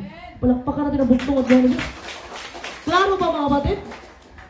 Maghanap pa tayo ng bersikulo. Ang daming bersikulo mga kapatid sa banal na kasulatan na nagpapatunay na Diyos si Kristo. Ha? Ano sabi ng 1:18? Puri ng bugtong at buhay ng Diyos. Walang makakakuha ng aking buhay. Kusa ko itong binibigay. Mayroon akong kapangyarihang ibigay ito at mayroon akong kapangyarihang kunin ito muli. Ang utos na ito'y tinanggap ko mula sa aking Ama. Anuhin ko kayo. Sinong tao, propeta, mga kapatid, ang mga pagsabi that no one can take away my life from me? Ha? Wala po mga kapatid. Walang tao o propeta mga pagsabi na pwede ko kunin ang buhay ko, pwede ko ibalik. Wala po. Tangi ang bugtong at buhay ng Diyos na. Lampakan natin ang bugtong at buhay ng Diyos. Dito tayo sa pahayag mga kapatid, pahayag 19:9. Puri ng bugtong at buhay ng Diyos. At sinabi sa akin ang anghel, isulat mo ito, pinagpala ang mga inanyahan sa kasalan ng kordero, idinugtong pa niya ito ay tunay na mga salita ng Diyos. Ang nagsulat po sa pahayag mga kapatid, wala iba si Apostol Juan. Ha? Si Apostol Juan po. Anong sabi ni Apostol Juan? Sa 10, puri ng bugtong at buhay ng Diyos, nagpatira pa ako sa kanyang paanan upang sambahin siya. Si Apostol Juan po nagsabi nito. Ngunit sinabi niya sa akin, huwag mong gawin iyan. Ako may aliping tulad mo at tulad ng iyong mga kapatid na nagpatutuo tungkol kay Jesus. Ang Diyos ang sambahin mo sapagat ang pagpatutuo tungkol kay Jesus ang diwa ng propesiya. Kahit po anghel mga kapatid, hindi tinanggap ang paburi ni Juan. Ha? Bawal yun, idolatry yan mga kapatid, bawal yun. Sabi ng first commandment, ano ba yung unang utos? Huwag kang sasamba ng ibang Diyos. Bawal yun, anghel ka, hindi nagpapasamba. Ha? Sa bugtong at buhay ng Diyos lang, ang lahat ng kapurihan at karangalan. Palakpakan natin ang bugtong at buhay ng Diyos. Pero bakit mga kapatid, si Kristo nagkatawang-taw, wino-worship po siya ng lahat ng creature in heaven and earth. Bakit po? Because He is God. Dahil siya po ang Diyos sa mga Diyos. Ang hari sa mga hari. Palakpakan natin ang bugtong at buhay ng Diyos. Doon tayo sa Old Testament mga kapatid. Ang daming bersikulo sa banal na kasulatan nagpapatunay na Diyos si Kristo. Old Testament. Nung inutusan ang bugtong at buhay niya si Moses sa Israel, sa Israel. Anong tanong ni Moses sa bugtong at buhay? Ngunit ano po ang sasabihin ko kung itanong nila kung sino? Yun po ang tanong ni Moses. Ano ang sagot ng bugtong at buhay ni Diyos? Exodus 3:14. Uli ng bugtong at buhay ni Diyos. Sinabi ng Diyos, ako'y si ako nga. Sabihin mo sa mga Israelita na sinugo ka ng Diyos nga ang pangalan ay ako nga. I am that I am. Puntahan natin sa New Testament mga kapatid. Tandaan nyo, Old Testament to, lumang tipan yun. Dito tayo sa bagong tipan. Anong sinabi ng bugtong at buhay ng Diyos ng kausap ng mga Hudyo? Si Kristo. Kristo mga kapatid, yung nagkatawang tao na ating bugtong at buhay ng Diyos. Anong sabi ng Juan? Ng Juan 8:57. 59, puri ng bugtong at buhay ng Diyos. Dahil dito'y sinabi sa kanya ng mga Hudyo, wala ka pang 50 taong gulang, paano mo masasabing nakita mo na si Abraham? Sumagot si Jesus, pakatandaan ninyo, bago pa ipinganak si Abraham, ako ay ako na. Palakpakan natin ang bugtong at buhay ni Diyos. Ano sinabi niya kay Moses? Sabihin mo, na nagutos sa'yo, ako ay ako nga. Anong sagot niya sa mga Hudyo, mga kapatid? Sabi niya, hindi ka ba 50 years old? Bakit alam mo ba? Hindi ka pa 50 years old, sabi ng mga Hudyo, mga kapatid. Paano mo nasabi nakita mo si Abraham? Ang sagot ng bugtong at buhay ni Diyos? Hindi pa pinanganak si Abraham, ako'y ako nga. Ang bugtong at buhay na Diyos, marami sa sinabi mga kapatid, nagpapahiwatig siya ang Diyos. Pero dahil nagbulag-bulagan ang mga tao dahil sa matigas nilang puso at matigas nila na isip mga kapatid, hindi sila naniwala na Diyos si Kristo, tao lang daw. Ha? Tao lang daw mga kapatid. Diretso tayo sa verse 59. Sa Juan 8:59. Dito po nagpapatunay na inangkin na po ni Kristo na siya ay Diyos. Ano sabi ng 59? Puri ng bugtong at buhay ng Diyos. Nagsidampot sila ng bato upang siya'y batuhin, ngunit nagtago si Jesus at lumabas ng templo. Bakit po sila pumulot ng bato para patayin ang bugtong at buhay ng Diyos? Because that is blasphemy. Kalapastangan. Inangkin mong Diyos ka. Blasphemy po yan, kapatid. Ha? Nung sinabi po ng bugtong at buhay ng Diyos na bago pa si Abraham, ay ako nga. In other words, mga kapatid, He is claiming to be God. Inaangkin niya na siya ay Diyos. Palakpakan natin ang bugtong at buhay ni Diyos. Ano pa mga versikulo mga kapatid? Dito sa Lucas 5:20, nagpagaling siya ng paralyzed man. Sabi ng Lucas 5:20, purihin ang bugtong at buhay ni Diyos. Nang makita ni Jesus ang kanilang pananampalataya, sinabi niya sa paralitiko, kaibigan, pinapatawad ng iyong mga kasalanan. Sino ba ang nagpapatawad ng kasalanan mga kapatid? Walang iba kundi ang bugtong at buhay ni Diyos. Pero sabi ni Kristo, pinatawad niya ang mga kasalanan ng tao. Diretso tayo sa 21. Purihin ang bugtong at buhay niya. Sabi niya, pagkarinig nito yung nag-usap-usap ang mga tagapagturo ng kautusan at mga pariseyo. Sino ito nang sasalita ng kalapastangan sa Diyos? Hindi ba't Diyos lamang ang makapagpatawad ng mga kasalanan? Alam na nila. Inangkin na ng bugtong at buhay na Diyos eh. Pero ayaw nila. Kasi nga dahil sa pride nila. Alam niyo bakit? Matalino sila. Nag-aral sila ng ilang years eh. Bugtong at buhay na Diyos, ilang taon lang nag-aral. Nag-start ng ministry ang bugtong at Diyos, 3 taon kalahati lang mga kapatid. 30 years old. Nag-start po ang bugtong at buhay ni Diyos ng kanyang ministry. Dito sa Revelation mga kapatid, pahayag, 1:17-18, purihin ang bugtong at buhay ni Diyos. Pagkakita ako sa kanya, para akong patay na bumagsak sa kanyang paanan. Sino to? Ito po to si Apostol Juan. Ngunit ipinatong niya sa akin ang kanyang kanang kamay at sinabi, huwag kang matakot, ako ang simula at ang wakas at ang nabubuhay. Namatay ako ngunit tingnan mo, ako'y buhay ngayon at mananatiling buhay magpakailanman. Hawak ko ang mga susi ng kamatayan at ng daigdig ng mga patay. Palakpakan natin ang bugtong at buhay. Tanungin ko kayo, sino ba ang namatay at muling nabuhay? Walang iba, hindi. Ang bugtong at buhay ng Diyos lang. Yung Kristo na pinaniwalaan ng tao lang. Yun po ang nabuhay muli. At sino lang ang tanungin ko yun, sinong tao propeta ang may hawak ng susi ng kamatayan at Hades? Walang tao o propeta kundi ang bugtong at buhay ng Diyos lang. Palakpakan natin ang bugtong at buhay ng Diyos. Dito mga kapatid, mas klaro to. Filipos 2:6-8. Purihin ang bugtong at buhay ng Diyos. Kahit taglay niya ang kalikasan ng Diyos, hindi niya pinagpilitang manatiling kapantay ng Diyos. Sa halip, kusa niya binitawan ang pagiging kapantay ng Diyos at namuhay ng isang alipin. Ipinanganak siya bilang tao at nang siya'y maging tao.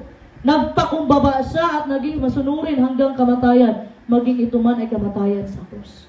Palakpakan po natin ang bugtong at buhay ng Diyos. Nung bumaba po ang bugtong at buhay ng Diyos at nagkatawang tao mga kapatid, hinubad niya ang pagka-Diyos niya.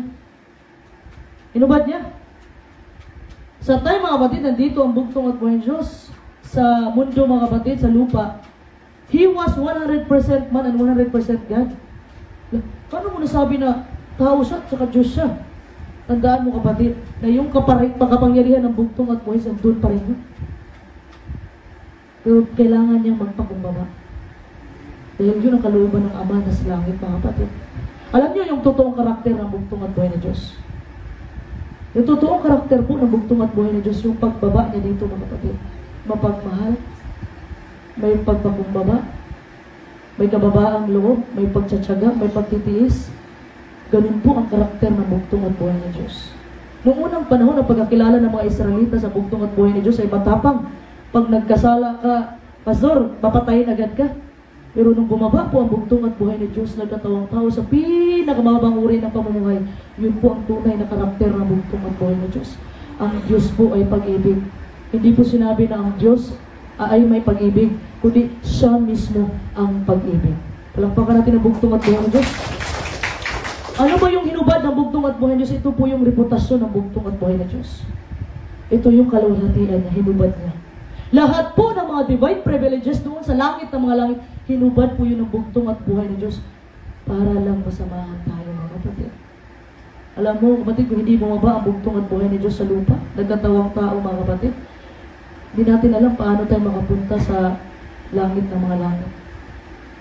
Pero dahil sa pagpapakumbaba ng bugtong at buhay ng Diyos, dahil sa ginawa niya doon sa Kalbaryo ng krus mga kapatid, nagtagumpay ang bugtong at buhay ng Diyos. Palakpakan natin ang bugtong at buhay ng Diyos. Alam mo mga kapatid, ang totoo palang pag-surrender natin sa bugtong at buhay ng Diyos mga kapatid, ito yung buong buhay natin i-surrender natin sa bugtong at buhay ng Diyos. Total surrender mga kapatid. Surrender natin yung buhay natin sa bugtong at buhay na Diyos. Magsisi tayo sa ating mga kasalanan. Hingin natin ang kapatawaran ng bugtong at buhay na Diyos. And finally, magtiwala at manampalataya po tayo sa ating bugtong at buhay ng Diyos na siya ang ating tagapagligtas. Sabi nga po ng Matthew City 21, mga kapatid, na hindi lahat ng taong mukhang reliyoso ay talagang maka-Diyos. Nagpapatunay po yan ng Matthew City 21. Sabi ng Matthew City 21, purihin ang bugtong at buhay ng Diyos. Hindi lahat ng tumatawag sa akin, Panginoon, Panginoon, ay papasok sa kaharian ng langit, kundi ang mga taong sumusunod sa kalooban ng aking Ama na nasa langit. Sa araw ng paghuhukom, marami ang magsasabi sa akin, Panginoon, hindi po ba sa iyong pangalan ay nangaral kami? Nagpalayas ng mga demonyo at gumawa ng mga himala? Ngunit sasabihin ko sa kanila, hindi ko kayo kilala. Lumayo kayo sa akin, kayo mga gumagawa ng kasamaan. Alam mo mga kapatid, nakakatakot. Nakakatakot mga kapatid. Tawag ka ng tawag ngayon. Bugtong at buhay na Diyos. Pero sasabihan ka ng bugtong at buhay, lumayo ka sa akin. Hindi kita kilala. Ha? Alam nyo bakit mga kapatid? Ang gusto ng bugtong at buhay ng Diyos, mayroon tayong intimate relationship sa Kanya. Dapat may personal relationship po tayo sa bugtong at buhay ng Diyos. Alam mo yung mga magkakapatid, yung pag may reunion, tsaka kayo magkakakilala, mga magkakapatid, mga magka-relatives. Pero pag walang reunion, hindi nyo kilala yung bawat isa. Ha? Ang punto ng bugtong at buhay ng Diyos, mga kapatid, paano ka makilala ng bugtong at buhay ng Diyos kung hindi ka nagipag-usap sa Kanya? Marami ngayon, mga kapatid, nagsiliparan sa social media na sisigaw lang na gayahin ko sana, pero baka matawa kayo. Yung sisigaw lang mga kapatid, mighty name of Jesus. Tapos papatumba mga kapatid, siyempre matutumba yung kapatid kasi hangin yun galing sa bibig eh. May nakita ako sa Facebook kapatid. Nagpatumba na lang siya kasi natumba na lahat ng mga kasamahan niya. Alam mo, ang banal na espiritu, hindi ganun mga kapatid. Ha? Ginagawa nilang katatawanan yung banal na espiritu. Pagpahadusay tapos kisay-kisay. Hindi po ganyan mga kapatid. Ha? Alam mo, may pinagaling daw. May pinagaling na mga may sakit. Alam mo, naalala ko yung sinabi ni Pastor Lahi eh. Sabi niya, kinontrata na yung mga tao na yun. Kinontrata na yun na pinuntahan na sa bahay, tapos punta ka doon sa simbahan, papagalingin ka. Pero kontrata na yun mga kapatid. Napaasid na may sakit, pero wala talaga. Kasi mga kapatid, itong mga tao na to, sinabi ng Panginoon, hindi rin ito sa labas, dito to sa atin. Tandaan natin to. Lagi tayong tumatawag sa bugtong at buhay na Diyos, bugtong at buhay na Diyos. Pero hindi tayo sumusunod sa kalooban ng bugtong at buhay na Diyos. Ano sabi? Kung sino lang sumusunod sa kalooban ng bugtong at buhay, yun lang ang makapasok sa kaharian ng langit. Sa panahon ng bugtong at buhay na Diyos, maraming relihiyoso. Mga Pariseo, Saduceo, mga pare, relihiyoso. Mismo ang Hudyo pala ang nagpapako sa bugtong at buhay na Diyos, mismo ang kanyang sariling bayan. Ha? In-expose lang po ng bugtong at buhay na Diyos ang relihiyon sa panahon niya. Maka Diyos, mga kapatid, may pakikipag-usap ka sa bugtong at buhay. Sa anong paraan? Ha? Banal na kasulatan? Manalangin! Makipag-usap kayo sa bugtong at buhay niyo sa magitan ng banal na kasulatan. Dahil darating ang panahon, mga kapatid, marami sa hinirang ang maluluko ng mga milagro. Marami talaga. Ang gusto ng bugtong at buhay ni Diyos, mga kapatid, na magbasa po tayo ng banal na kasulatan. Lagi kong sinasabi sa mga sermon, mga kapatid, na kung gusto nating tumanggap ng espiritu ng bugtong at buhay ni Diyos, magbago tayo sa ating sarili. Renew your heart. Renew your mind. Patirahin natin ang Holy Spirit sa ating puso, mga kapatid. Judgment Day is coming. Malapit na po ang araw ng paghuhukom. Ang kaaway po ng bugtong at buhay ng Diyos, hindi yung mga taong makasalanan. Alam niyo po, ano ang kaaway ng bugtong at buhay ng Diyos? Ito yung mga taong relihiyoso. Sino ba ang nagpapako sa bugtong at buhay ng Diyos? Ang mga taong relihiyoso. Palakpakan natin ang bugtong at buhay ng Diyos. Ha? Huhusgahan po tayo, mga batid, sa ating bugtong at buhay ng Diyos. O di kaya may reward ang bugtong at buhay ng Diyos sa ating pananampalataya. That means, mga batid, na ako at ikaw, kailangan natin maging parte sa history. Paano ka magiging parte sa history kung nasa bahay ka lang? Paano ka magiging parte sa history kung hindi ka nangangaral? Paano ka maging parte sa history kung hindi ka nagbabasa ng banal na kasulatan? Paano ka magiging parte sa history kung wala sa iyo ang Holy Spirit na ibubuhos ng bugtong at buhay na Diyos? Mga kapatid, hingin po natin, iyakan natin sa bugtong at buhay ng Diyos ang Holy Spirit. Na sa huling kapanahunan, Gawa 2:17-18, bubuhos ang bugtong at buhay sa Holy Spirit. Tandaan niyo yan. Ha? Hindi pwede mga kapatid na wala na lang tayong gagawin. Dapat maging parte po tayo ng history. Hindi pwede na iasa na lang po natin sa ating mga pastor at elder ang pagmimensahe. Hindi po ganun kapatid. Dapat tayong lahat ay kumilos. Hindi pwede na sila na lang, yung mga pastor na lang. Kasi naturuan na yan sila, mga elder na lang. Hindi po ganun mga kapatid. Dahil sa uling kapanahunan, lahat po tayo ay susuguin ng bugtong at buhay na Diyos. Lakpakan natin ang bugtong at buhay na Diyos. Anong sabi ng Matthew 28:19? Ito yung Great Commission mga kapatid na inutos ng bugtong at buhay na Diyos sa atin. Purihin ang bugtong at buhay na Diyos. Dahil dito magsiyaon nga kayo at gawin ninyong mga alagad ang lahat ng mga bansa na sila inyong bautismuhan sa pangalan ng Ama, ng Anak at ng Espiritu Santo. So kung magsiyayin, ano sabi? Magsiyayin mga kapatid. Nanatili ba sa isang lugar? Ha? Nanatili ba yan? Hindi mga kapatid. Ha? Nagtrabaho yan, nagmission yan. Hindi na po panahon para mag-relax tayo. Gusto nyo bang bumalik na ang bugtong at buhay na Diyos? Amen ba? And then, kailangan natin kumilos. Nasa atin po ang pagbabalik ng bugtong at Diyos sa tulong ng bugtong at buhay na Diyos. Sa atin po nakasalalay. Matthew 24:14. Hanggat hindi napapangaral ang kaharian sa buong sanlibutan, walang bugtong at buhay ng Diyos na babato. Pero dahil sinabi ng ating mahal at kagalang-galang na pastoray na lahat ng nakasulat sa propesiya, sa banal na kasulatan ng mga propesiya, ay mangyayari sa henerasyon natin mga kapatid, na may maaabutan ang bugtong at buhay ng Diyos. 144,000 living saints. Mga banal yan mga kapatid. Na darating ang kaharian na may kapangyarihan. Palakpakan rin ng bugtong at buhay ng Diyos.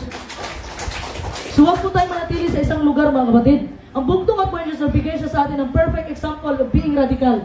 Ito yung nagpagaling siya sa araw ng Sabado. Ito yung naging kaibigan siya sa mga makasalanan. At pangatlo, kinlaim niya mga kapatid na siya ang anak ng Diyos. Naging radical po ang bugtong at buhay ni Diyos. At alam nyo, nag-offer pa siya ng proof. Ha? Doon sa Kalbaryo na krus mga kapatid, tinransfer po yung kasalanan ko, kasalanan mo, kasalanan nating lahat, doon sa Kalbaryo ng krus. Sinabi ng kanta ng ating mahal at kagalang-galang na Pastor Lahi, tapos na! Tapos na. Nagwagi na ang bugtong at buhay ng Diyos. Nagtagumpay na ang bugtong at buhay ng Diyos. Nabawi na niya ulit ang kaharian. Palakpakan natin ang bugtong at buhay ng Diyos. Ngayon mga kapatid, magsitayo tayo.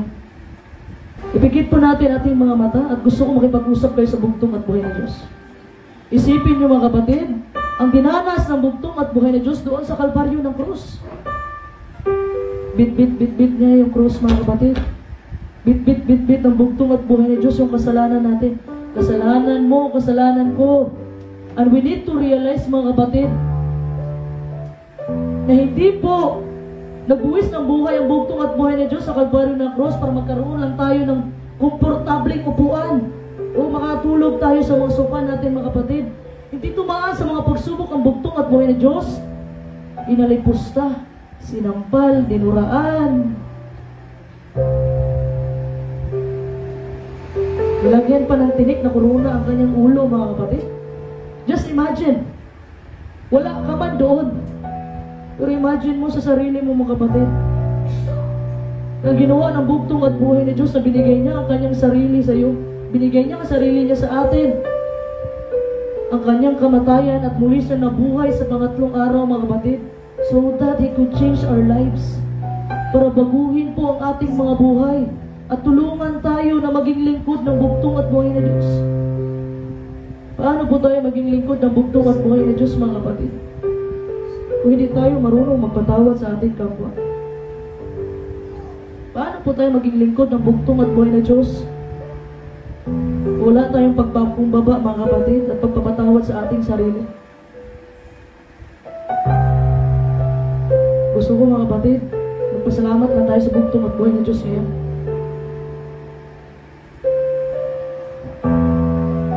Pasalamat po tayo sa Kanya. After all, the suffering of our Lord Jesus Christ, after all mga kapatid, na binuwis ang bugtong at buhay ng Diyos ang buhay niya. Pasalamat po tayo. Pwede mga kapatid, pasalamat lang muna tayo ngayon. Wala tayong hingin sa bugtong at buhay ng Diyos.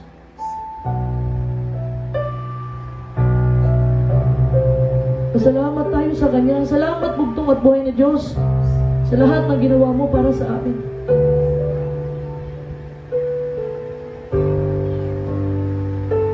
Hindi ako karapat-dapat bugtong at buhay ng Diyos na iligtas mo. Pero iligtas mo pa rin. Hindi ako karapat-dapat sa pagmamahal mo bugtong at buhay ng Diyos, pero minahal mo pa rin. Ako'y itinakwil. Ako'y makasalanan, pero minahal mo pa rin ako. Turuan mo ako na mahalin ang aking kapatid. Turuan mo ako na mahalin ang taong nagkasala sa akin. Turuan mo ako na mahalin ka bugtong at buhay ng Diyos. Hindi ko kayang magbago sa sarili. Malapit na yung pagbabalik, bugtong at buhay ng Diyos. Pinagpipray ko, pinapanalangin namin na bugtong at buhay ng Diyos. Panginoon, Ama, na sa mamagitan ng iyong habag, grasya, awa, pag-ibig na kami ay makasama sa iyong dalawang pagbabalik. Baguhin mo ako bugtong at buhay ng Diyos. Hindi laging dumarating ang opportunity sa buhay natin mga kapatid. Ibuhos mo lahat anong nasa puso mo ngayon. Bigay mo sa bugtong at buhay ng Diyos yung mga bigat na daladala mo ngayon mga kapatid. Ibigay mo sa bugtong at buhay ng Diyos. Kung hindi mo kaya, andyan ang bugtong at buhay ng Diyos. Yung mga pagsubok na pinagdaanan mo ngayon, ibigay mo sa bugtong at buhay ng Diyos. Nabibigatan ka na sa buhay mo, surrender mo. Napapagod ka na, surrender ka sa bugtong at buhay ng Diyos. Sana, bago pa bugtong at buhay ng Diyos, magsarado ang kaligtasan, ay matanggal ko na yung ugali ko na mapagmataas, mahilig maghusga sa aking kapwa, mahilig manira sa aking kapwa. Gusto kong maging katulad mo bugtong at buhay ng Diyos. And I can do it alone. Kailangan kita sa aming buhay. Salamat po bugtong at buhay ng Diyos sa lahat ng sakripisyo mo para sa amin. We are not worthy. Pero hindi mo tinignan yung pagkamakasalanan namin. Nangibabaw ang pag-ibig mo kaysa kasalanan namin.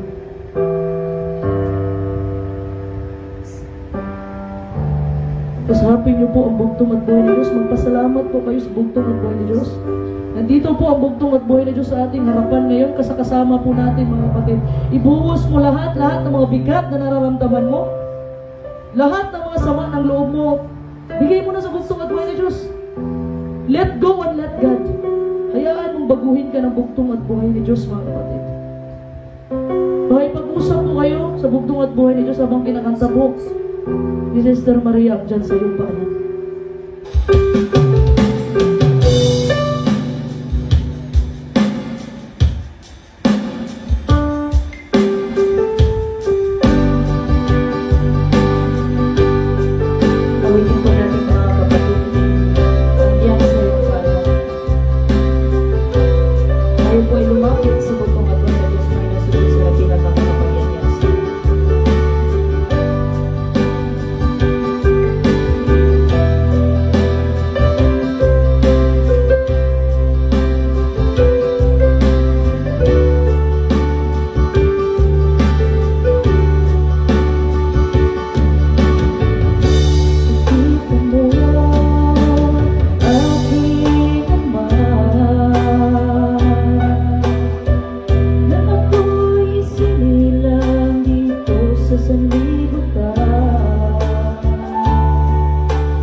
ikaw aking patirapan.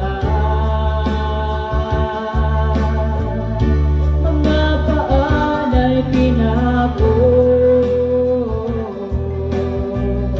natanggap ko kaligtasan. Yan sa'yo panahon, yan sa'yo panahon, ang mahal mong dugo bumuhos, naglinis ng aking kasalanan.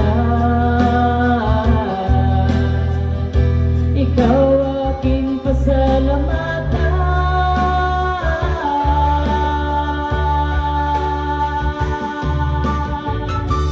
Diyan sa'yo panahon, ikaw aking patirapan. Ang paghari mo nagpatuloy, sa kamatayan nagtagumpay.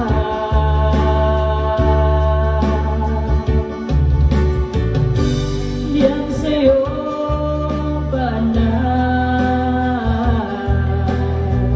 inialay ko ang lahat, ialay ko ang lahat.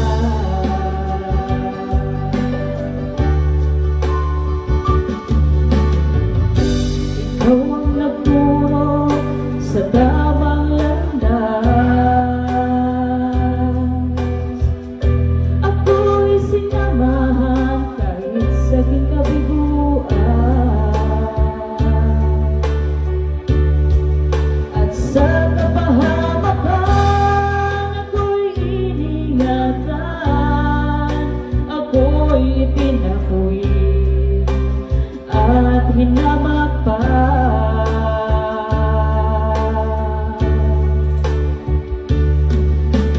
Ngunit ang pag-ibig mo sa akin, siyang aking tanungan. Pag-ibig mo sa akin, siyang aking kanlungan.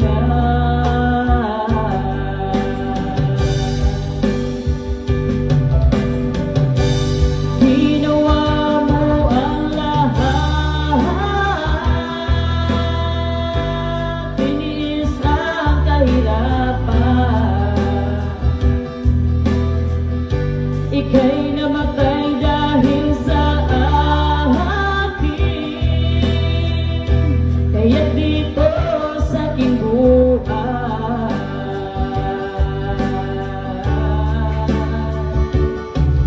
ang kalooban mo ang susundin.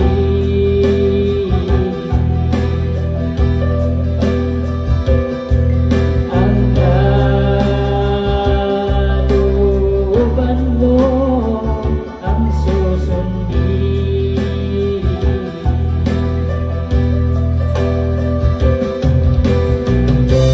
Mawala man ang lahat, dito sa sanlibutan, hindi ako mag-alala kahit sa ano pa man.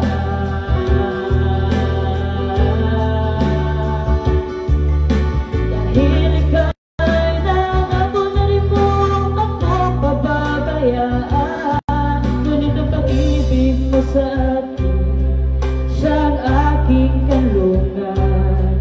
Pag-ibig mo sa akin, siyang aking kanlungan. Sabay-sabay natin awitin dyan sa iyong panahon.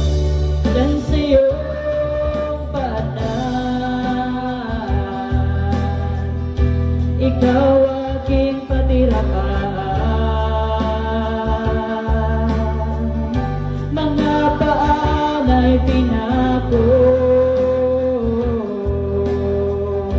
natanggap ko kaligtasan.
tiniis ang kahirapan, kay namatay dahil sa akin. Kaya dito sa aking buhay,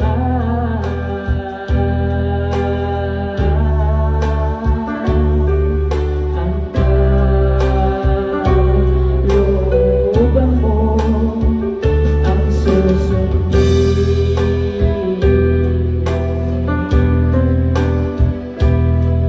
Ang kalooban mo ang susundin.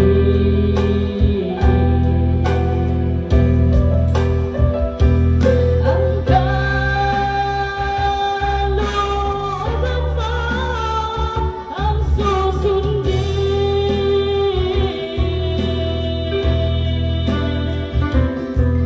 Ang kalooban mo ang susundin. Isa pa ang kalooban ng buong ang buhay na Diyos. Ang kalooban mo ang susundin.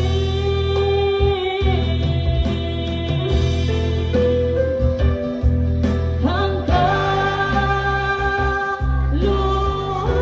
mo ang susundin.